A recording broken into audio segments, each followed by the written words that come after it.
What is going on, you guys? Steve with the video for you today. So today we're going to do a hobby talk video, and I don't know. I just mostly I kind of want to discuss something a little off pace here. I'm going to talk a little bit about football, but I also got some card talk going on, for my collection. But first, I want to give a channel shout out to the channel Alan over at Ripping for Rushmans.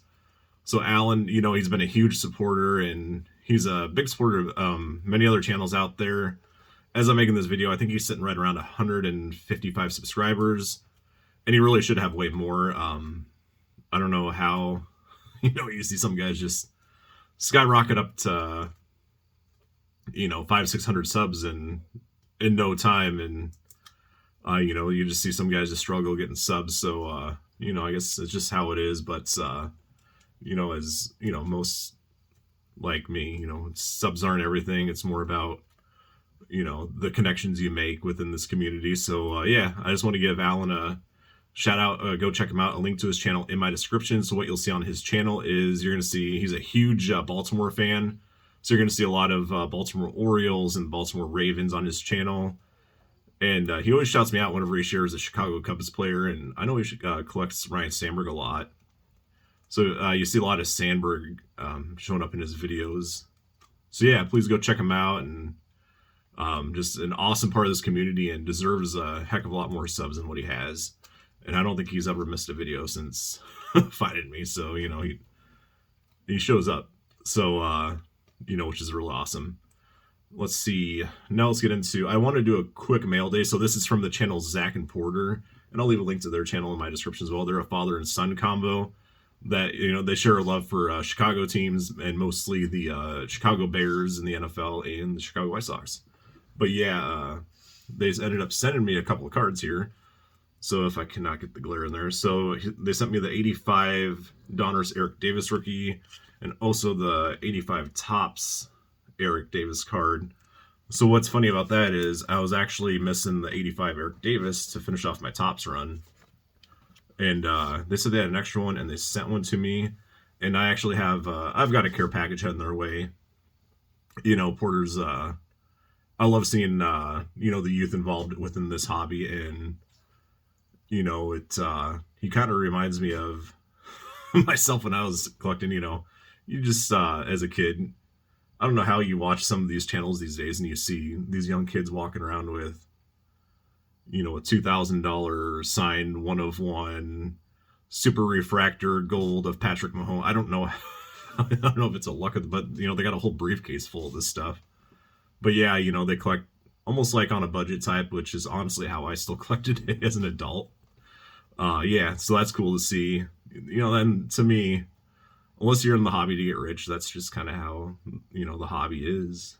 But go check them out. Yeah, good people, great part of this community. Now, I don't know, let's do the card talk first. So I want to say, I just finished up, let's see, who did I finish up here? I got a little note here. I just finished up my Topps run of Doug DeCensis that played for the Baltimore Orioles, back in the 60s and 70s. Or, sorry, the 70s, 80s. And also finished up a Ray Fosse Topps run and a Dave Nicholson. And a few autographs I added. I actually added a huge autograph to the collection, which was Bo Jackson. I added it on his minor league card when he played for the Chicks. And it's, I believe, I got it PSA certified. So yeah, that's kind of neat. That's going to show up in a future video, probably twice, when I eventually do a spotlight on Bo Jackson. And also some other ones. I got Jimmy Rollins, Chase Utley, Robinson Cano, and Freddie Freeman, which was a big one for me as well, because Freeman autographs just seem like they go a little bit more at a higher price. So yeah, I got those autographs lately. Let's see.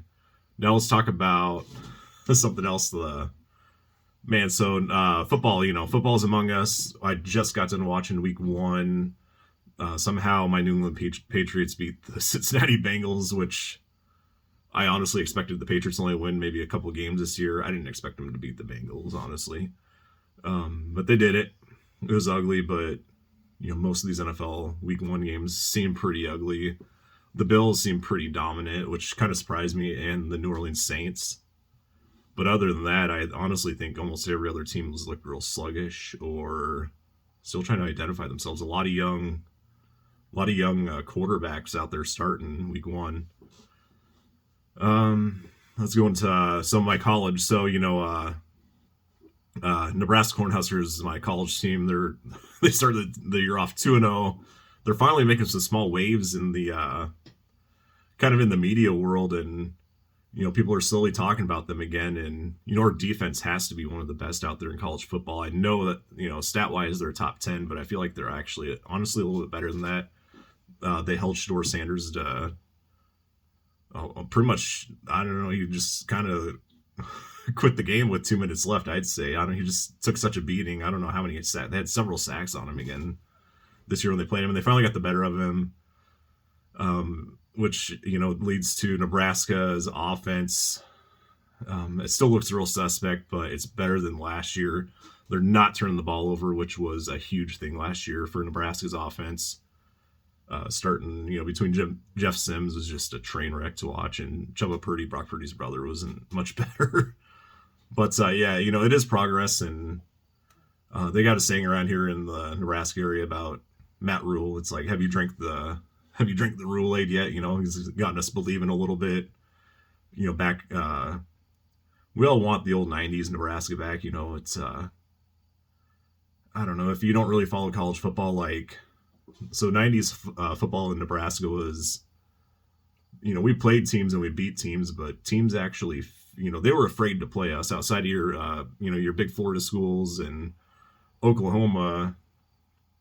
Man, we just almost demolished every team we played, and they feared us. They just, it was something special in such a small state like this. And, we haven't gotten there yet, but, the progress is looking good, and we're slowly making buzz again in the college football world.